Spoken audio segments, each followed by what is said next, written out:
There have been a lot of videos the past couple of days, and a lot of people have been forwarding me these videos from other dentists talking about GST and whether you need to register for GST as a dental practitioner in India, or are you exempt, and what's the story behind it. Let's break it down. Let's go into a little bit of detail so that I can clear out all of your confusion based on this.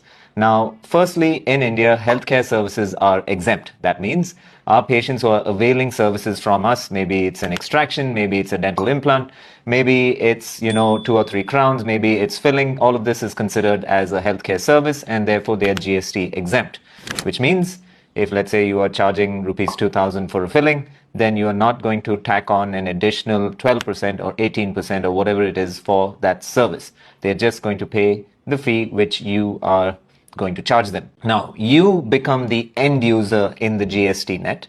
What does that mean? You're purchasing equipment, you're buying impression materials, you're buying filling materials. Your supplier is levying a 12 or an 18% GST on you, and you need to pay that GST. This does not mean you need to be GST registered. You need to be GST registered only if you're collecting from your patients any kind of amount that requires GST to be applied to it. Now remember what I first said, healthcare services, which means including dental services, are GST exempt. So technically you don't need to register for GST. However, there is something that changed in about 2022 with some court rulings which said that certain procedures of a cosmetic nature, for example, whitening or veneers, were considered to be out of sort of the scope of healthcare and more tending towards your cosmetic type of procedures, and therefore they should attract a GST. In terms of something like whitening, of course, I don't think it can be argued that this is not a cosmetic procedure. A tooth whitening is a cosmetic procedure. It really doesn't improve functionality at all. So if you are doing teeth whitenings in your practice, you actually should be GST registered. Now, what about veneers? Veneers is a little different thing, and I think this is open to interpretation because most veneers are not purely cosmetic in nature. Patients come in with a lot of caries on their anterior teeth. That requires veneers. Patients come in with a lot of attrition on their anterior teeth with no incisal guidance, and that requires veneers as well. So it's not purely an aesthetic correction. It is also a functional correction, and this nuance is something that the department really needs to be informed by the governing bodies of our field, that veneers are not really cosmetic in nature only, they are also functional in nature. Because crowns and bridges are not being looked at by the GST department as something which is taxable. But if you look at crowns and bridges, they do provide cosmetic value, but they are also functional. And it's very similar with veneers, it's just a different shape of the restoration. Now, when does one need to register for GST? So you need to be registered with the department if your annual collection is above 20 lakhs.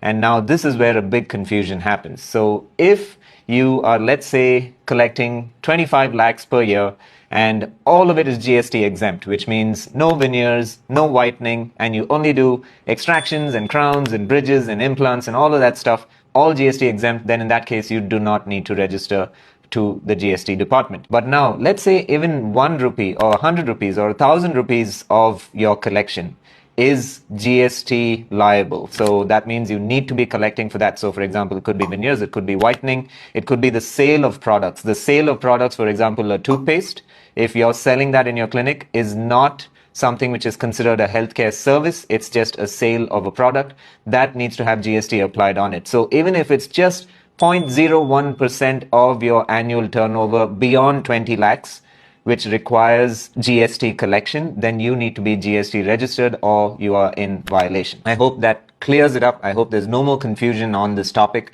I really think, I'm not sure who to talk to about this, probably the Dental Council India, maybe the IDA can represent us. I'm not sure really who is the right person to inform the authorities that something like veneers is just a more minimally invasive crown and they're not just purely cosmetic.